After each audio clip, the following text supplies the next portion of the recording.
좋으신 하나님이 주시는 은총과 또 평화가 이 오후 시간에 여러분들과 또 함께 하시기를 빕니다. 오늘 오후 시간에는 지난 수요일에 이어가지 못했던 십계명 중에서 세 번째 계명에 대한 말씀을 좀 나누어 가겠습니다. 지난 두 번째 계명은 우상을 만들지 말 것을 하나님이 엄중하게 경고하시는 내용이었습니다. 그런데 우리가 이 두 번째 계명을 너무나 단순하게 이해해 왔었다라는 것을 깨달았습니다. 물론 우상이라는 것이 형상적인 개념을 포함하는 것도 맞지만 두 번째 계명은 영적인 개념으로 이해해야 합니다. 영적인 개념이라 함은 십계명을 주신 하나님이 이 계명을 우리에게 허락하신 그 목적과도 일치를 이루는데요. 그것은 십계명을 우리에게 주신 목적은 하나님의 백성됨, 또 그리스도인 됨으로써의 정체성을 분명하게 하기 위해서 주셨다라고 하는 데 있습니다. 하늘과 땅과 바다 그리고 세상에 있는 그 어떤 것의 형상도 만들지 말라라고 하는 구절보다는 그 뒤에 나오는 그것들에게 절하지 말고 섬기지 말라라는 것이 두 번째 계명의 핵심입니다. 이 개념을 통해 우리는 진짜 우상의 실체와 만날 수 있습니다.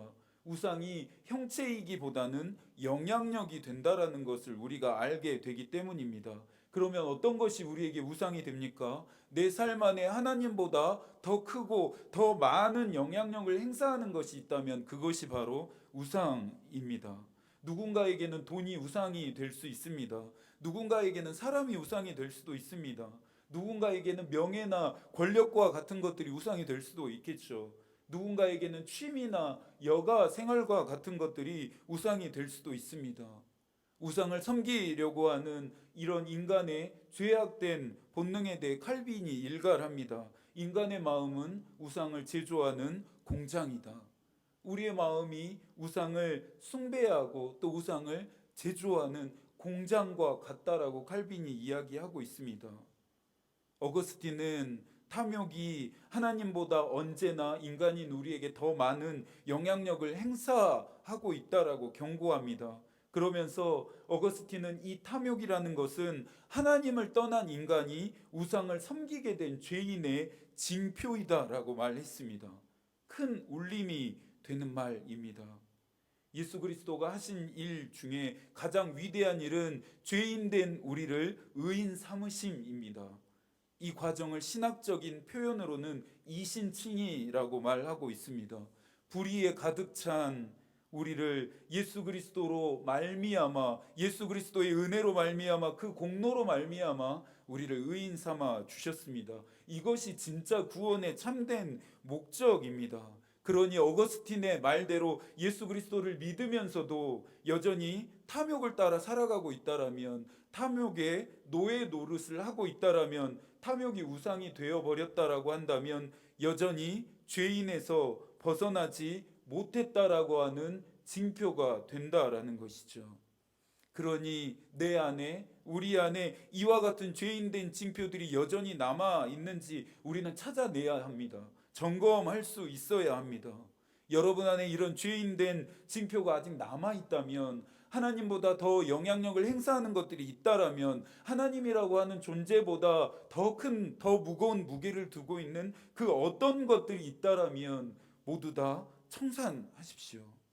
그것이 무엇이든지 간에 깨끗이 치워버리시고 끊어버리실 수 있어야 합니다.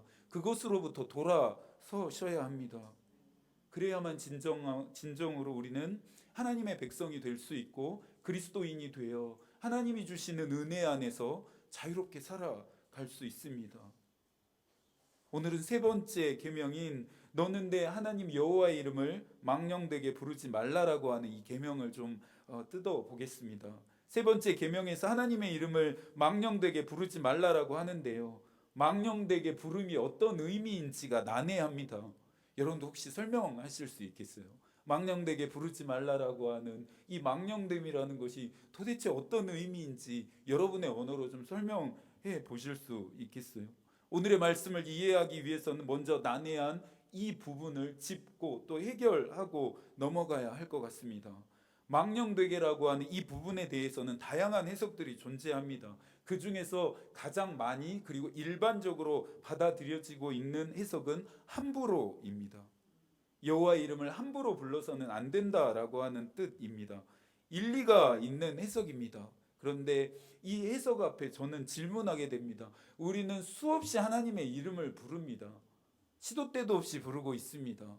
그렇다면 어떻게 부르는 것이, 얼마만큼 부르는 것이, 어떤 뉘앙스로, 어느 정도로 부르는 것이 함부로인지에 대한 개념이 도무지 잡히질 않는다라는 것이죠.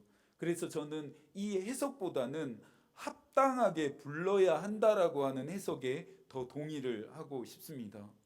하나님의 이름을 망령되게 부르지 말라라고 하는 이 계명은 곧 하나님의 이름을 합당하게 불러야 한다로 치환해 볼 수 있겠죠. 하나님의 이름에 관해서 몇 번 나누었던 적이 있습니다. 하나님의 이름은 하나님이 어떤 존재인지를 드러내는 아주 강력한 상징입니다. 세상의 모든 만물들은 무엇이라고 하는 본질을 가짐으로 존재합니다. 이 무엇이 우리가 부르는 이름이 됩니다. 예를 들면 우리 예배당 주위에 여러 종류의 화분들이 있습니다. 보이시죠? 그 화분들은 우리가 화분이라고 부르게끔 하는 무엇이라고 하는 즉 본질이 있습니다. 흙에 심겨져 있다거나 푸르른 잎사귀를 가지고 있다거나 사시사철 물을 주어야 한다거나 생명이 있기 때문에 물과 햇빛과 바람이 필요하다라고 하는 것들에 의해서 제한되어지고 규정되어지기 때문에 우리는 그것을 화분이라고 부릅니다. 그래도 어려우시죠? 반대로 이해하면 오히려 쉽습니다.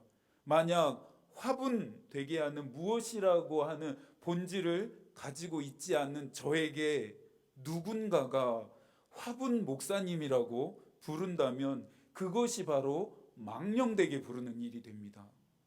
즉 합당하게 저를 부르지 않았기 때문입니다.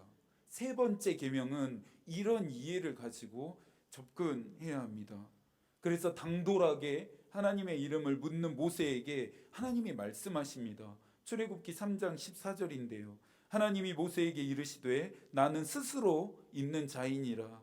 또 이르시되 너는 이스라엘 자손에게 이같이 이르기를 스스로 있는 자가 나를 너희에게 보내셨다 하라.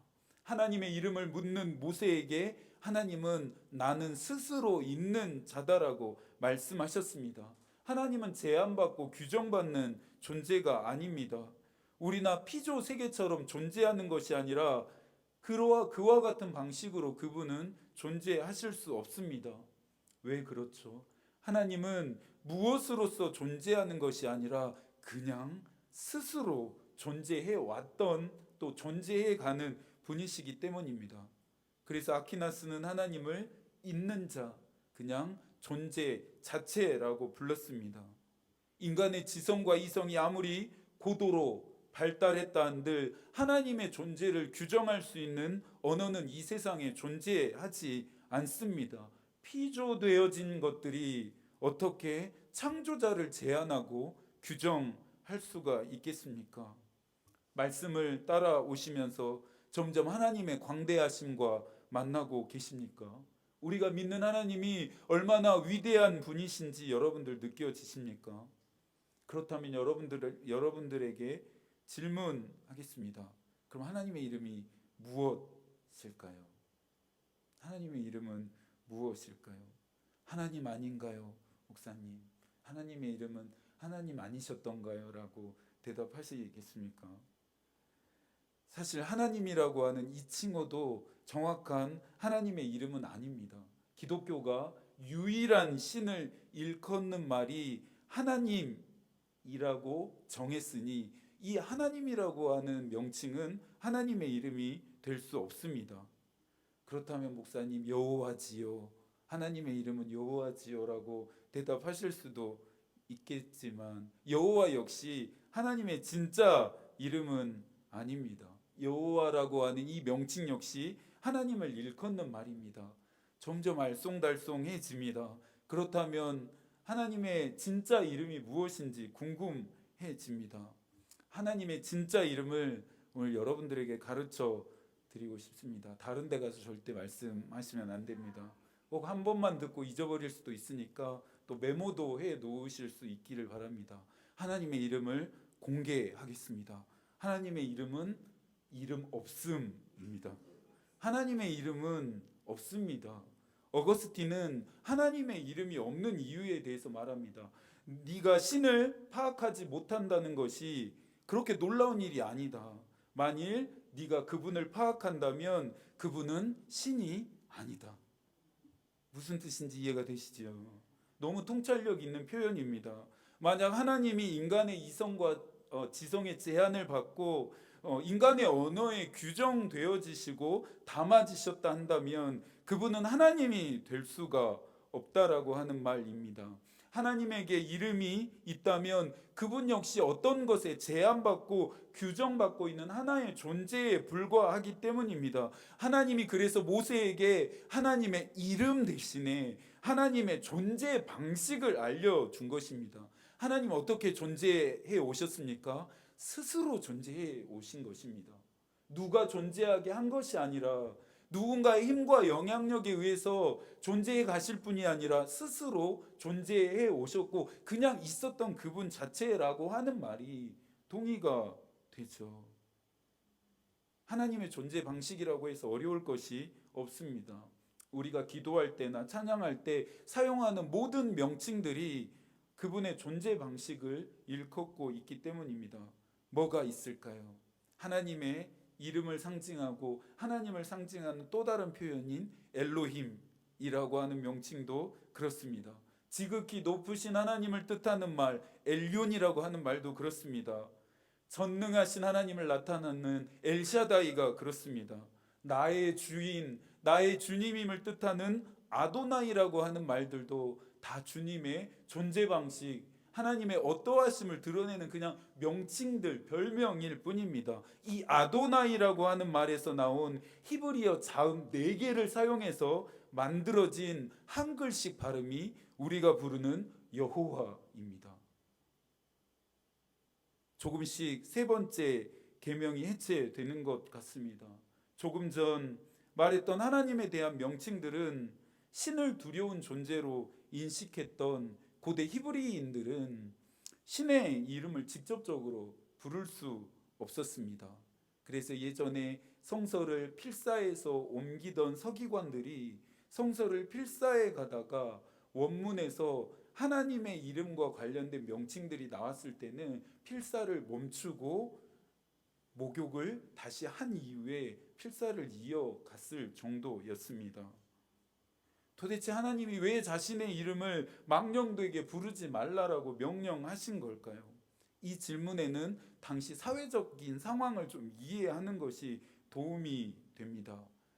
혹시 CSI라고 하는 말 들어보셨나요? 프로파일링이라고 하는 말들 들어보셨죠? 지금은 최첨단 범죄 수사 기법이나 또 최첨단 기술과 과학 때문에 수사 기법을 통해서 완전 범죄가 사라져 가고 있습니다.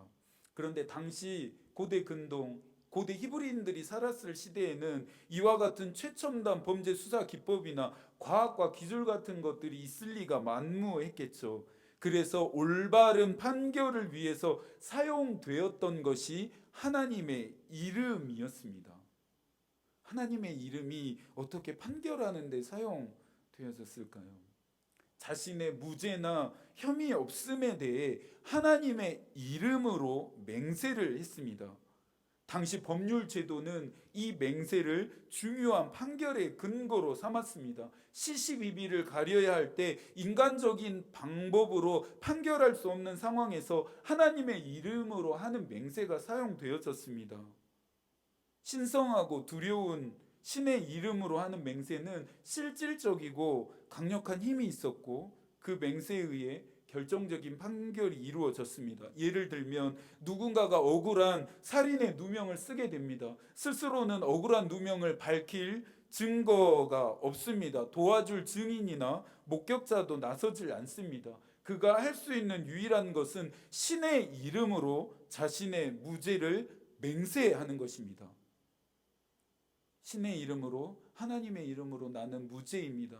저는 그러한 일을 하지 않았습니다. 저는 혐의가 없습니다라고 맹세하는 것입니다. 하나님의 이름으로 했던 이 맹세는 단순한 맹세를 넘어서서 곧 신앙적인 선언이 되었습니다. 그 맹세에 대한 하나님의 어떠한 처벌도 감당하겠다라고 하는 결단이 포함되었습니다. 그러니 맹세가 실질적이고 강력한 효력을 발휘할 수 있었던 것입니다. 모든 식품들에는 유효 기간이라는 것이 있습니다. 유효 기간을 명시한 이유는 변질된 식품을 먹지 않도록 하는 안전 장치 역할을 위해서입니다. 처음에는 순수하게 했던 맹세들이 시간이 되니 변질되었습니다. 급기야 악용되기까지 합니다. 마술과 저주를 하는데, 신성 모독을 하는데, 거짓 예언과 서원을 하는데, 사기치는 일에까지 하나님의 이름이 사용되어집니다. 망령되게가 아닌 합당하게 여호와의 이름을 불러야 한다라고 하는 것이 적용되어지는 지점입니다. 합당하게 사용해야 할 하나님의 이름을 합당하게 사용하고 있지 않으니 하나님은 여호와의 이름을 합당하게 불러야 한다라고 명령할 수밖에 없습니다.